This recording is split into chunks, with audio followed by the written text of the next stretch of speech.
Vous l'avez pas vu.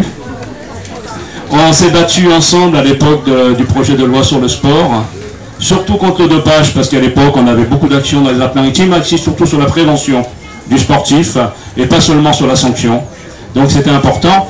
Bon, donc vous savez tous que la FEGT va fêter ses 80 ans par de multiples initiatives. Bon. Alors c'est une fédération, vous le savez ici, le lieu s'y prête, qui est engagée depuis sa création. Je dis souvent, ni parti, ni syndicat indépendant de tout, mais une fédération sportive militante qui relie le sport aux questions de société en recherchant l'intérêt du plus grand nombre. Ce qui veut tout dire.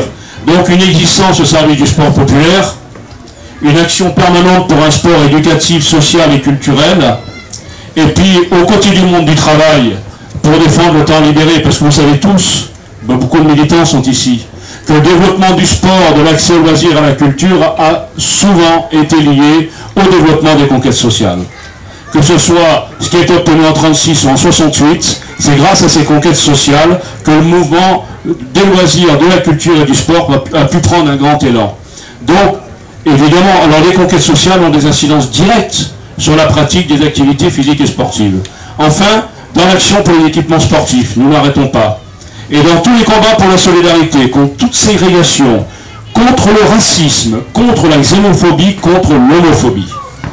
Enfin, pour la paix, on ne fait pas de sport sous les bombes. Et la FEGT rend hommage d'ailleurs souvent, à travers ces challenges, à Delaune, livré par la Gestapo et exécuté à 35 ans, Max Barrel, le fils de Virgile, qui était président d'honneur de la FEGT jusqu'à sa disparition, mais également Antoine Risso, qui a été créateur de la FEGT dans le département, qui était un militant communiste et conseiller général.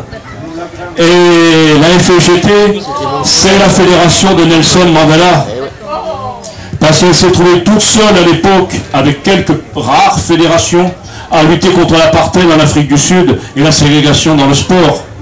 Alors vous voyez, bon, c'est la fédération qui s'oppose au travail des enfants pour confectionner les vêtements sportifs, par exemple, les campagnes que nous avons menées avec l'association Les Étiquettes par rapport aux Jeux Olympiques en Chine. Donc c'est la fédération qui a créé le foot à 7 en Palestine, en solidarité avec les Palestiniens.